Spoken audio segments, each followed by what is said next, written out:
19장 5절에서 15절까지 있는 말씀입니다.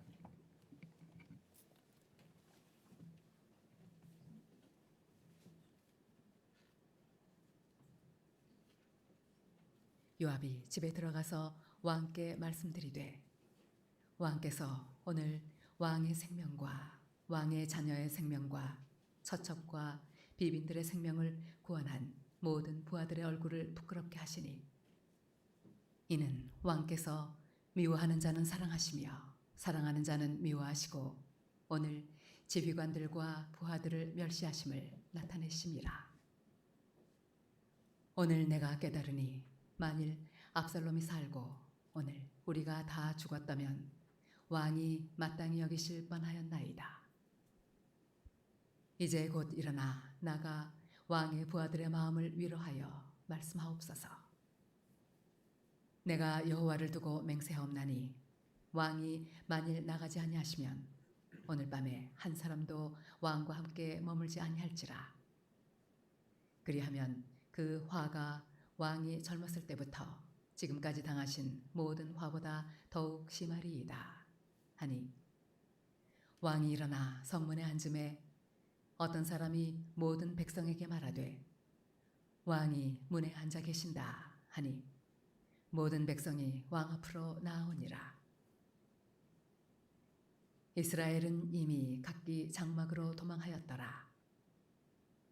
이스라엘 모든 지파 백성들이 변론하여 이르되 왕이 우리를 원수의 손에서 구원하여 내셨고 또 우리를 블레셋 사람들의 손에서 구원하셨으나 이제 압살롬을 피하여 그 땅에서 나가셨고 우리가 기름을 부어 우리를 다스리게 한 압살롬은 싸움에서 죽었거늘 이제 너희가 어찌하여 왕을 도로 모셔올 일에 잠잠하고 있느냐 하니라. 다윗 왕이 사독과 아비아달 두 제사장에게 소식을 전하여 이르되 너희는 유다 장로들에게 말하여 이르기를 왕의 말씀이 온 이스라엘이 왕을 왕궁으로 도로 모셔오자 하는 말이 왕께 들렸거늘 너희는 어찌하여 왕을 궁으로 모시는 일에 나중이 되느냐. 너희는 내 형제요 내 고륙이거늘 너희는 어찌하여 왕을 도로 모셔오는 일에 나중에 되리요 하셨다 하고 너희는 또 아마사에게 이르기를 너는 내 고륙이 아니냐. 내가 요압을 이어서 항상 내 앞에서 지휘관이 되지 아니하면 하나님이 내게 벌 위에 벌을 내리시기를 바라노라 하셨다 하라 하여 모든 유다 사람들의 마음을 하나같이 기울게 하매 그들이 왕께 전가를 보내어 이르되 당신께서는 모든 부하들과 더불어 돌아오소서 한지라. 왕이 돌아와 요단의 이름에 유다 족속이 왕을 맞아 요단을 건너가게 하려고 길갈로 오니라. 아멘. 압살롬을 잃은 다윗, 우리는 그 다윗의 마음을 헤아려 볼 수 있겠죠.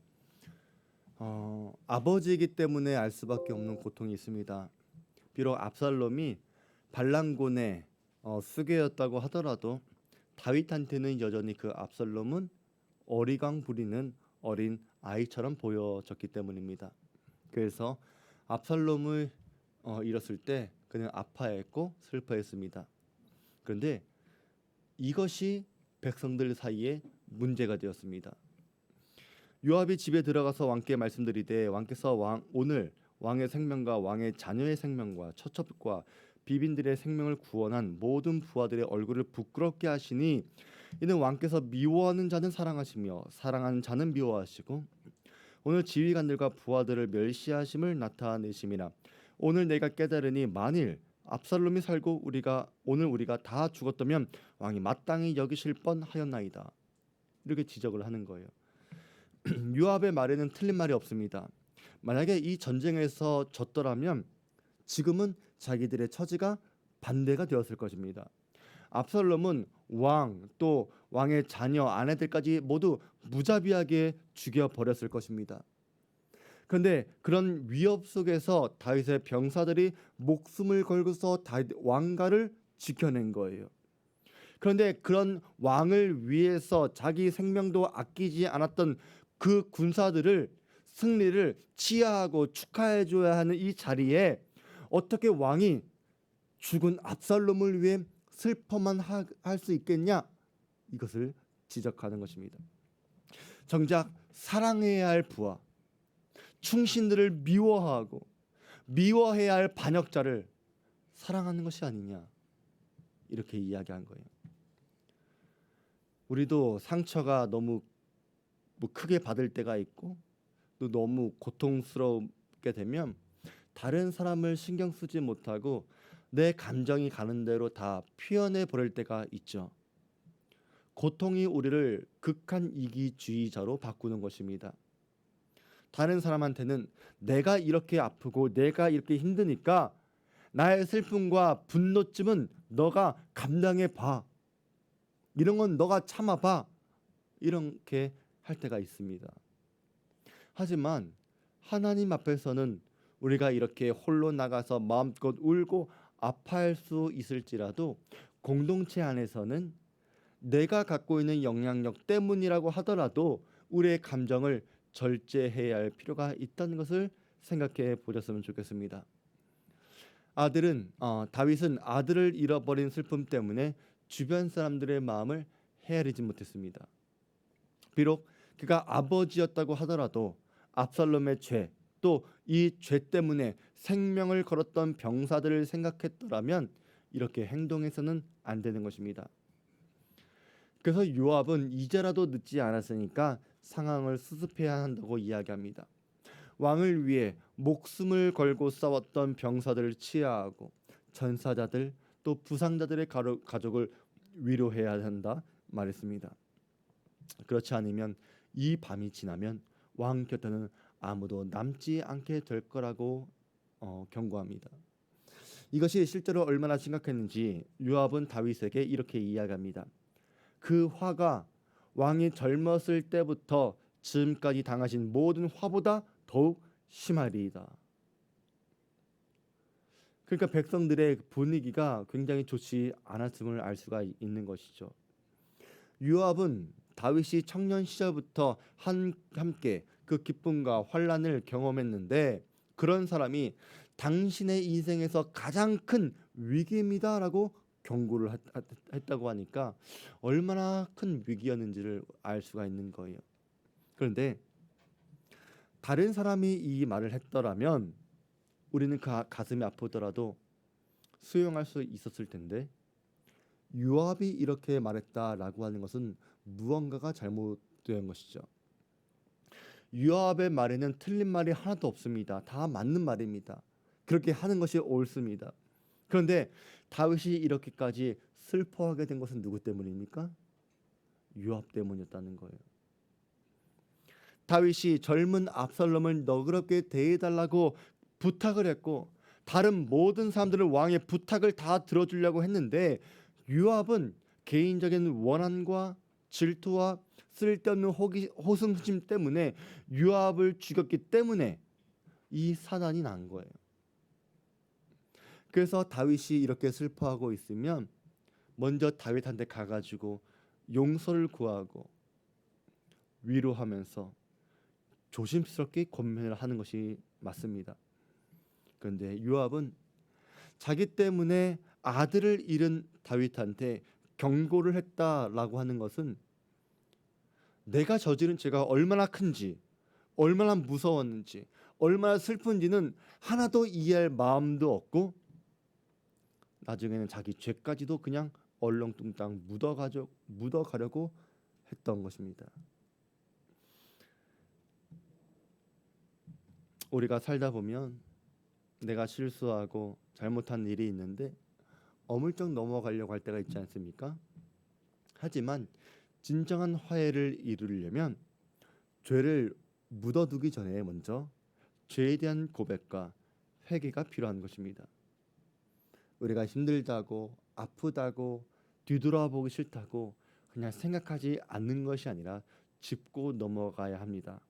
왜냐하면 우리 그리스도인들은 회개를 통해서 예수 그리스도를 구세주로 인정한 영접한 사람들이기 때문에 그런 것입니다. 요압의 경고는 틀린 말은 아니었지만 받아들이기는 아주 힘든 말이었죠. 그럼에도 다윗은 모든 상황 속에서 하나님의 뜻을 분별하려고 하는 사람이었기 때문에 요압의 말이 상처가 되었을지라도 자기의 잘못을 바로 잡으려고 했습니다. 우리 성도들도 우리의 감정과는 별개로 해서 하나님의 말씀이라고 한다면 그 말씀에 순종하려고 하는 분들 되시기를 바랍니다. 8절에 왕이 일어나 성문에 앉음에 라고 이야기하는데 이 말은 다윗이 왕으로서 다시 일을 하기 시작했다라고 하는 뜻입니다. 다윗이 성문에 앉아서 일을 하기 시작하니까 이 소식을 듣고 모든 백성들이 왕 앞에 찾아 나왔습니다. 시기적으로는 조금 늦은 감이 있지만 승리한 군대의 행진이 있었을 것이고 백성들도 그동안 미루었던 일을 다시 왕 앞에 가지고 나온 것입니다. 이것을 보면은 다윗은 참 여린 사람이기도 했지만 다시 일어날 수 있는 사람이었음을 알 수 있습니다. 우리는 이런 다윗의 회복 탄력성을 배워야 하겠죠. 오래전 광야 생활에서 시글락에서 여러 번 배신을 당했지만 그때도 일어났던 사람이 바로 다윗입니다. 시편에 다윗이 쓴 시들을 보면 항상 절망적인 상황은 있었지만 마지막에는 늘 하나님과 함께 일어서고 찬양했던 것을 우리가 볼 수 있는 것처럼 우리 성도들도 우리가 살다 보면 넘어지는 때가 있겠지만 금방 하나님의 은혜로 회복하고 일어나는 분들 되시기를 바랍니다. 사실 이 시기는 이스라엘한테는 굉장히 혼란한 시기였어요. 8절 끝부분에 이스라엘은 이미 각기 장막으로 도망쳤더라 이렇게 말하고 있는데 이 사람들은 에브라임 숲을 전투에서 전산 2만 명을 제외하고 겨우 살아남은 사람들입니다. 이 사람들은 12지파에서 모인 사람들이었는데 전쟁에서 지고 난 다음에 각자 자기 지파로 돌아가게 된 사람들이죠. 이 사람들이 각기 지파로 돌아갔을 때 모든 사람들이 충격을 받았습니다. 12지파 연합군이 단 하루 만에 어이없이 무너질 거라고는 누구도 생각해 본 적이 없는 일이어서 그렇습니다. 이제 다윗의 시대가 가고 압살롬의 시대가 열릴 것이라고 믿었기 때문에 압살롬 편을 들어 주었는데 다윗이 이겼다고 하니까 반란에 참여했던 12지파는 크게 요동칠 수밖에 없었던 거예요. 그리고 이 사람들은 벌써 압살롬한테 기름까지 부었습니다. 이스라엘 모든 지파 백성들이 변론하여 이르되 왕이 우리를 원수의 손에서 구원해내셨고 또 우리를 블레셋 사람의 손에서 구원하셨으나 이제 압살롬을 피하여 그 땅에서 나가셨고 이 사람들이 당시 기름을 부어가지고 왕으로 세웠다라고 하는 것은 선 왕의 시대를 끝냈다 이것을 의미하는 것입니다. 그런데 자기들이 끌어내린 다윗이 이기고 자기들이 기름 부은 압살롬이 지니까 이 사람들은 이제부터 자기들이 한 행동에 책임을 져야 하는 거예요. 그리고 진짜 왕을 맞이해야 합니다. 우리도 살다 보면 참된 왕이신 하나님을 잊어버리고 내가 원하는 가짜 왕을 세우고 섬길 때가 있는데 그렇게 살다 망했다면 여러분들은 빨리 회개하고 돌아와서 진짜 왕이신 하나님을 영접하시길 바랍니다. 여러분이 망했는데도 원인을 깨닫지 못하고 어떻게든 그 문제만 붙들고 있으려고 하면 일은 점점 안 좋아질 겁니다. 하지만 이스라엘 백성들은 다윗이 자기들을 용서해 줄까? 다시 받아줄까? 그런 의심과 걱정이 많았겠죠. 그렇게 시간만 허비하고 있을 때 먼저 움직인 것은 다윗이었어요. 다윗이 은밀하게 사독과 아비아달 두 제사장을 보내서 유다 지파 장로들을 만나겠습니다. 유다 지파가 먼저 앞장서라고 재촉한 거예요. 원래 다윗은 유다 지파 출신이었고 유다 헤브론에서 먼저 왕이 된 사람이었습니다. 근데 이번 압살롬의 반역 때에도 이 유다 지파가 압살롬을 지지해 주었어요. 항상 왕의 든든한 편이었던 유다 지파가 이번에는 가장 먼저 왕을 배신한 거나 마찬가지인데 그만큼 유다 지파가 다윗한테 긴장하고 있겠죠. 그래서 다윗이 먼저 손을 내민 거예요. 인간적으로 생각하면 이런 괘씸죄가 없습니다. 아니 어떻게 다른 지파도 아닌 이 유다 지파가 이 다윗 왕을 배신할 수 있겠습니까? 내가 여전히 이렇게 두 눈 뜨고 살아 있는데도 압살롬이 반역 일으킨 것을 어떻게 두고 볼 수 있습니까? 근데 다윗은 알면서도 속아주는 거예요. 우리도 알고 있는데도 속아줘야 될 때가 있고 눈 감아 줘야 될 때가 있고 용서해 줘야 할 때가 있어요. 다윗은 자기가 유다 지파 출신이기 때문에 너희는 내 형제요 내 골육이라고 강조합니다. 아무리 당신들이 압살롬한테 미혹됐다고 하더라도 형제들인 당신들을 내가 어떻게 버릴 수 있겠냐? 내가 너희를 보복하지 않을 테니까 안심해라. 오히려 너희들이 다른 지파들보다 먼저 나를 왕으로 인정해 준다면 우리는 다시 새 역사를 써 내려갈 수 있다. 이렇게 이야기했어요. 그리고 압살롬 반란군의 총사령관이었던 아마사를 용서해 줍니다. 아마사는 다윗의 조카고 요압과는 사촌지간이에요. 근데 아마사는 압살롬의 반란군의 대장이었습니다. 전범 1호가 바로 이 아마사였는데 다윗은 이 아마사를 용서해주고 요압 대신에 자기 군대의 사령관으로 임명하겠다고 하나님의 이름으로 맹세합니다. 이번 인사 발령은 굉장히 파격적이죠. 충격적이에요. 이 제안은 당장 유다 지파를 안심시킬 수 있었습니다. 또 파격적인 인사를 통해서 다른 사람들도 오히려 기대하는 마음도 심어줄 수 있었어요. 근데 반란군의 수장이었던 이 사람을 미우나 고우나 목숨 걸고 싸웠던 요압 대신에 군대 총사령관으로 새로 임명한다? 이것은 다윗이 경솔한 것입니다. 결국 이 일 때문에 나중에 요압이 아마사를 죽이게 되죠. 아무리 목표가 옳다고 하더라도 그것을 이루는 과정은 절대로 경솔해서는 안 됩니다. 중요한 일일수록 하나님께 뜻을 묻고 신중하게 행동하는 성도들 되시기 바랍니다.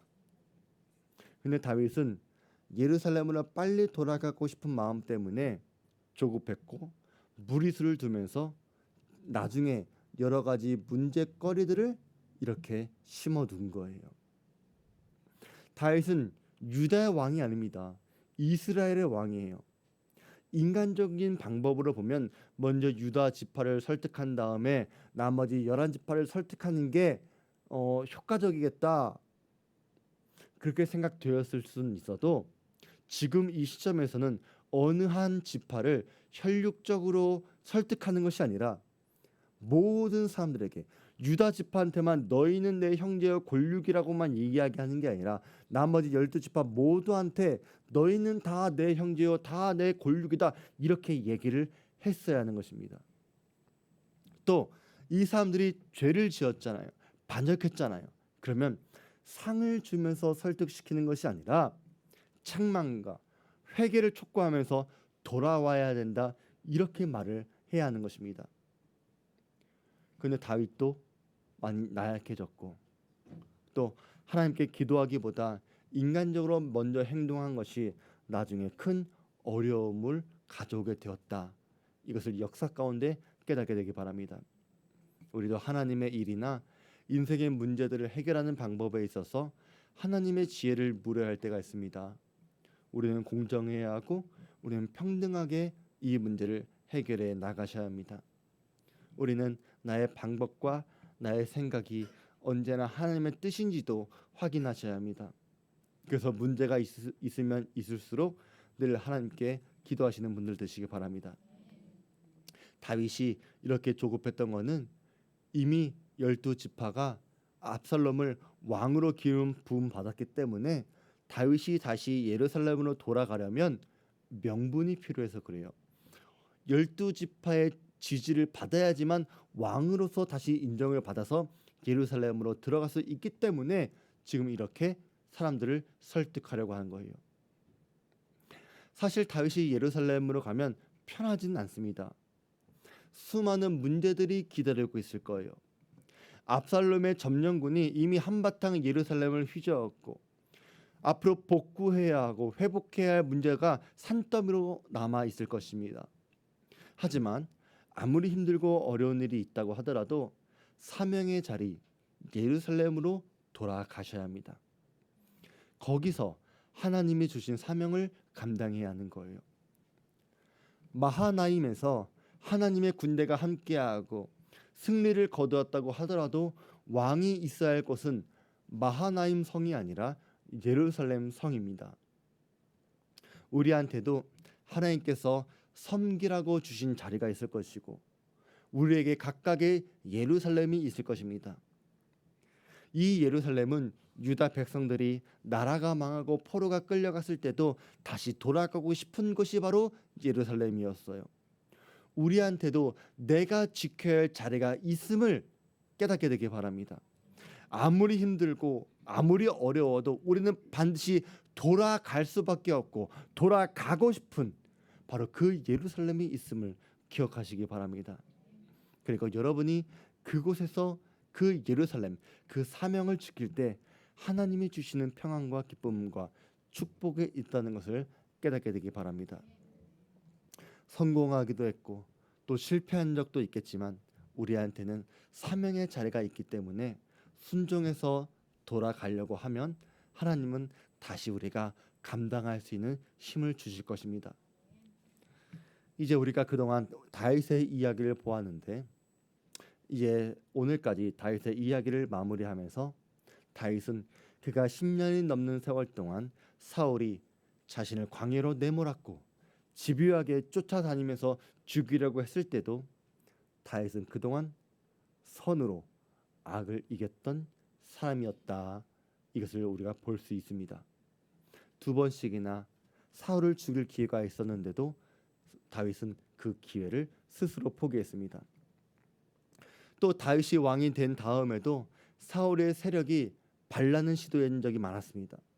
그 중에 하나가 베냐민 지파의 족장 시므이였는데 다윗이 압살롬의 반역을 피해 도망칠 때에도 시므이는 입에도 담을 수 없는 저주를 다윗한테 퍼부었어요.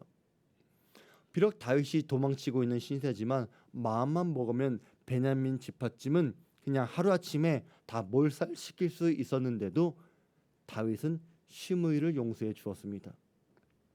압살롬 때도 그렇고 나중에 아도니아 때도 그렇고 다윗은 언제나 선으로 악을 이겼습니다. 우리는 악에게 지지 말고 선으로 악을 이기라고 하는 말씀을 지키는 사람들이 되셔야 합니다. 베드로는 우리에게 이렇게 이야기하죠. 악을 악으로 욕을 욕으로 갚지 말고 도리어 복을 빌라. 이를 위하여 너희가 부르심을 받았으니 이는 복을 이어받게 하려 하심이라. 선으로 악을 이기는 길은 악을 악으로 갚는 것이 아니라 욕으로도 갚는 것이 아닙니다. 우리가 같이 좀 이야기해 볼까요? 악을 악으로 갚지 맙시다.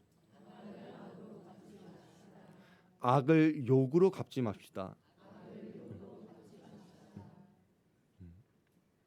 악을 악으로 갚는 인생은 성도의 삶이 아닙니다. 욕을 욕으로 갚는 사람은 모두가 지게 만드는 사람입니다.